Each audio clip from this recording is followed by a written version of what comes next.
Hello, welcome to legal awareness web series.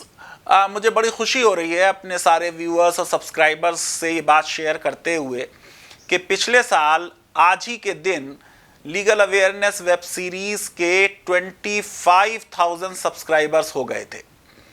एक साल में हमारी सीरीज़ बहुत पॉपुलर हुई और आज 3,90,000 सब्सक्राइबर्स हो चुके हैं। बहुत जल्दी हमारे 4 लाख सब्सक्राइबर्स होने वाले हैं और मैं बहुत शुक्रिया अपने व्यूअर्स और सब्सक्राइबर्स का करना चाहता हूं कि उनसे जो हमें प्यार मिला है, आपके सजेशंस बहुत वेलकम हैं।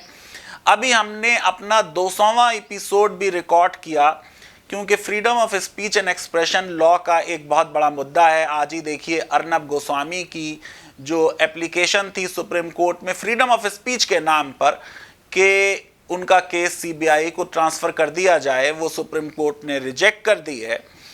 तो मैंने आज स्टेट ऑफ इंडियन मीडिया पर एनडीटीवी के मैनेजिंग एडिटर रवीश कुमार का इंटरव्यू किया था 200वें एपिसोड के लिए, आप उसको देख सकते हैं। अब हम एक नया ऑफ़र आप लोगों के लिए लाए हैं। जो बच्चे कॉम्पिटिटिव एग्जामिनेशंस में बैठ रहे हैं, जुडिशल सर्विसेज में बैठ रहे हैं, जो हमारे लीगल अवेयरनेस वेब सीरीज़ को सब्सक्राइब करते हैं, आप हमको एक ईमेल भेज दीजिए तो ये 2 बुक्स बहुत अच्छी ट्रांसलेशंस की English to English, English to Hindi जो हैं, ये आपको फ्री ऑफ कॉस्ट दी जाएंगी और आपके लिए ये बहुत आसान हो जाएगा इन कॉम्पिटिटिव एग्जामिनेशंस में इस पोर्शन को करना। मैं बहुत शुक्रगुजार हूँ यंग लॉयर सिद्धार्थ गर्ग का, जिन्होंने ये ऑफ़र जो है ये लीगल अवेयरनेस वेब सीरीज़ को दिया है। मैं उनका बहुत शुक्रिया अदा करना चाहता हूँ और मुझको ये लगता है कि ये इस ऑफ़र से आप लोग और लीगल अवेयरनेस वेब सीरीज़ से फ़ायदा उठा पाएंगे। इस वक्त देश कोविड-19 की क्राइसिस से जूझ रहा है। इस क्राइसिस से बहुत बड़ी क्राइसिस माइग्रेंट वर्कर्स की, सड़क पर चलते छाले पड़ गए हैं उनके, कितनों की मौतें हो गई हैं, कितनों के एक्सीडेंट्स हो गए हैं, किस तरीके की इनसेंसिटिविटी हमारे समाज ने दिखाई है अपने इन भाइयों के लिए और किस तरीके से कई स्टेट्स लेबर लॉस को सस्पेंड कर रही हैं। इसलिए हमने एक नई सीरीज़ शुरू की है, कहानी लेबर लॉस की।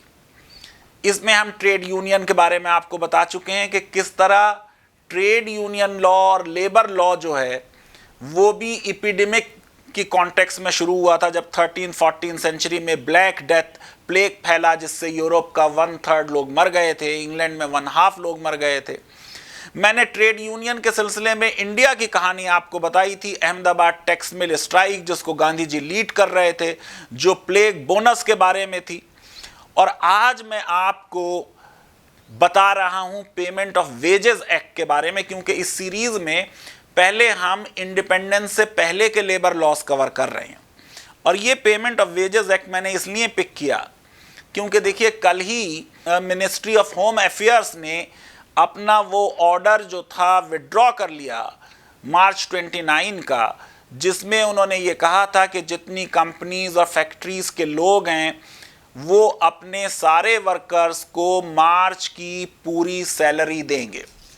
अब इस ऑर्डर के विड्रॉल में जाहिर है कि थोड़ा सुप्रीम कोर्ट का भी रोल रहा, क्योंकि सुप्रीम कोर्ट ने भारत सरकार को नोटिस दिया है कि जो छोटे और मझोले उद्योग हैं जो बंद हैं, वो लोग किस तरीके से सैलरी दे पाएंगे। लेकिन मैं ये समझता हूँ कि ये एक प्रो इंडस्ट्रियलिस्ट ऑर्डर है।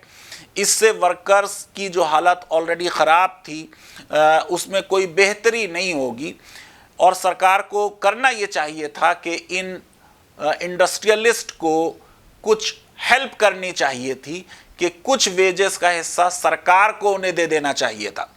आइए, पेमेंट ऑफ वेजेस एक्ट 1936 का लॉ है। 1937 28 मार्च को ये इन्फोर्स हुआ। 1970 में इसे जम्मू एंड कश्मीर को एक्सटेंड किया गया। जैसे ट्रेड यूनियन का लॉ जो है, ट्रेड यूनियन एक्ट, वो भी 1970 में जम्मू एंड कश्मीर को एक्सटेंड किया गया।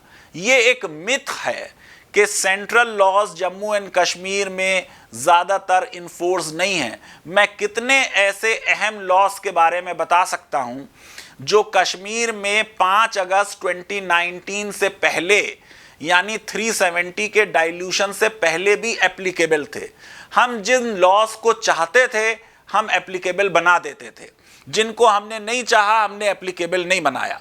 ये क्यों ज़रूरत पड़ी पेमेंट ऑफ वेजेस एक्ट को पास करने की?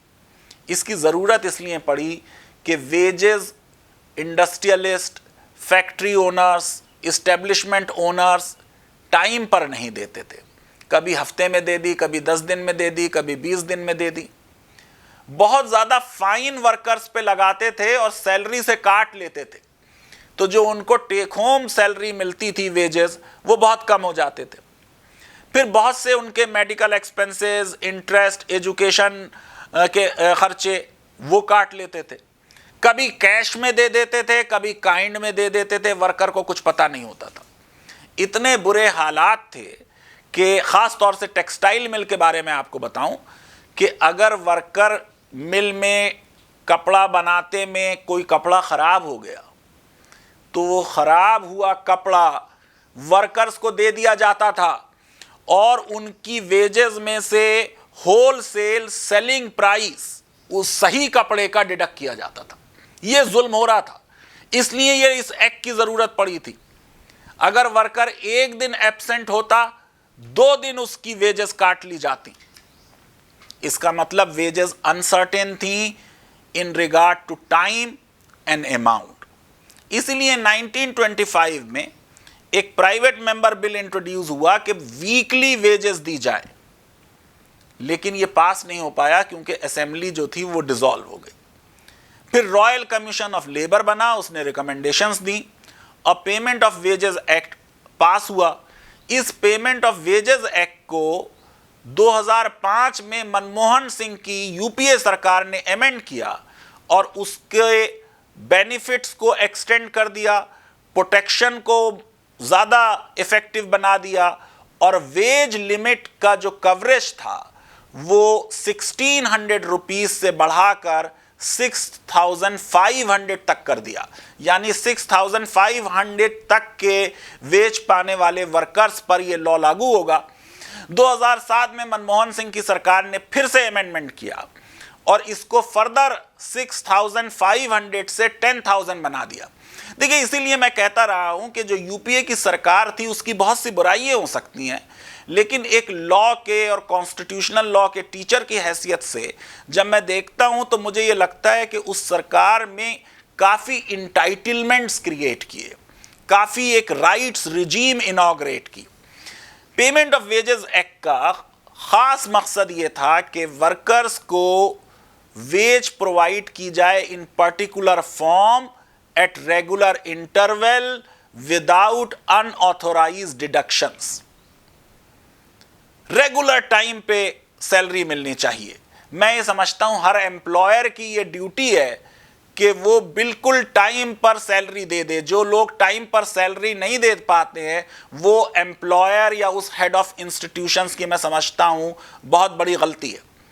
ये लॉ एप्लीकेबल है फैक्ट्रीज में, अगर वहां पर 10 लोग काम कर रहे हैं विदाउट पावर, 20 लोग काम कर रहे हैं विद पावर। रेलवे में एप्लीकेबल है, इंडस्ट्रियल इस्टेब्लिशमेंट में, वर्किंग जर्नलिस्ट पर भी ये लॉ एप्लीकेबल है। एम्प्लॉयड पर्सन की डेफिनेशन में ये कहा गया कि उसका रिप्रेजेंटेटिव, अगर एम्प्लॉयर मर गया है वो भी इसमें शामिल होगा। एम्प्लॉई में उसके लीगल रिप्रेजेंटेटिव को शामिल किया गया और अनऑथोराइज्ड डिडक्शंस पे पाबंदी लगा दी गई। लेकिन अगर किसी का इंक्रीमेंट रोका गया या उसका रैंक लोअर किया गया, स्केल लोअर किया गया या वो सस्पेंड हुआ और गुड और सफिशिएंट कॉज है तो डिडक्शन किया जा सकता है। मैंने आपको बताया बहुत ज़्यादा फाइन लगा दिए जाते थे। अब पेमेंट ऑफ वेजेस एक्ट ने कहा कि कोई भी फाइन 3% से ज़्यादा नहीं लगाया जाएगा। फाइन जो है वो 60 दिन के बाद रिकवर नहीं किया जाएगा और यह भी कह दिया गया कि यह माना जाएगा कि लॉस उस दिन हुआ जिस दिन वो एक्ट और ओमिशन हुआ और ये भी कहा गया कि ये तभी फाइन लगाया जाएगा जब ये होगा ड्यू टू डायरेक्ट नेग्लेक्ट और डिफॉल्ट, और कोई भी फाइन बिना वर्कर को सुने हुए, बिना उसको एक अपॉर्चुनिटी ऑफ हियरिंग दिए हुए नहीं किया जाएगा। क्या डिडक्शंस परमिसिबल हैं?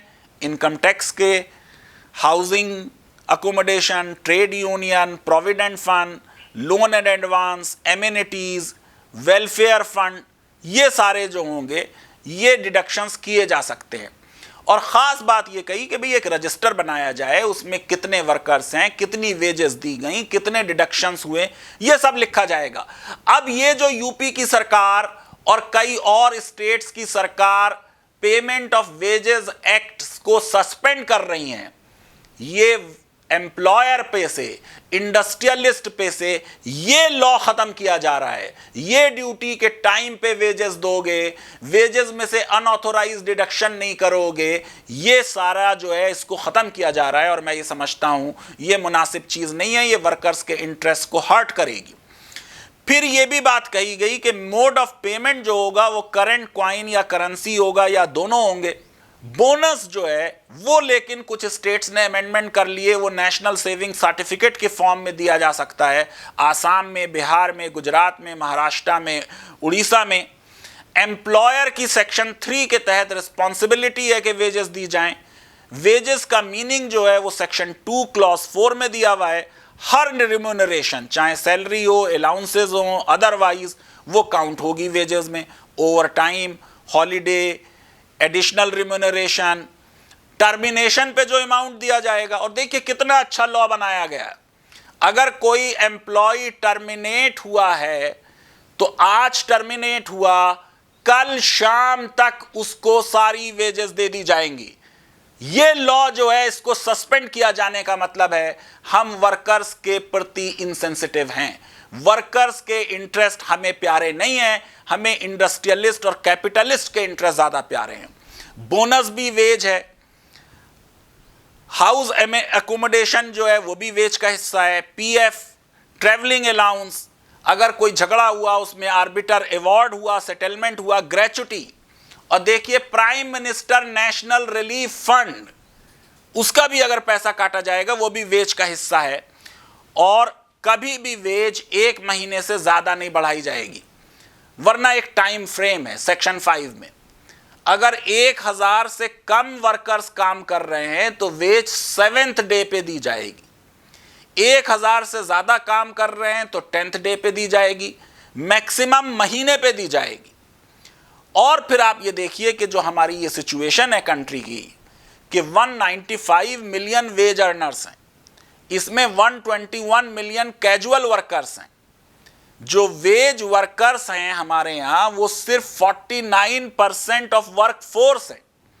ये खुशी की बात है कि 1993-94 से 2011-12 तक जो रियल वेज थी वो इंडिया में ऑलमोस्ट डबल हुई है, उसमें इंक्रीज हुई है। लेकिन वेज इनइक्वालिटी बहुत ज़्यादा है। एवरेज वेज 247 है, लेकिन कैजुअल वर्कर को 143 रुपीज़ मिलते हैं। मैं ये समझता हूँ payment of wages act labour law का एक बहुत बड़ा माइलस्टोन था। ILO हमारे यहाँ के वेज सिचुएशन पे और कंट्रीज़ पे हर साल एक वेज रिपोर्ट निकालता है। ये लॉ ख़त्म करने से वर्कर्स की वेज पेमेंट पर बहुत कंप्रोमाइज़ेस होंगे, और इसलिए मैं ये समझता हूँ कि इस लॉ को इस तरीके से सस्पेंड नहीं किया जाना चाहिए।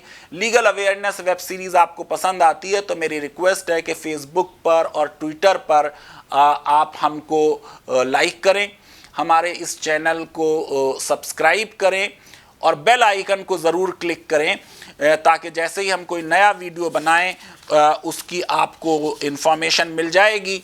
मैं और भी डिटेल्स आपको दूंगा, बट एक बार और बता दूं कि आप लोगों में से जो कॉम्पिटिटिव एग्जामिनेशंस दे रहे हैं उनको अब ये 2 बुक ASAP EDUs की फ्री में दी जाएंगी। अगर आप हमको ईमेल भेजेंगे, बुक्स आप तक पहुंचा दी जाएंगी। बहुत बहुत शुक्रिया, धन्यवाद, थैंक यू वेरी मच।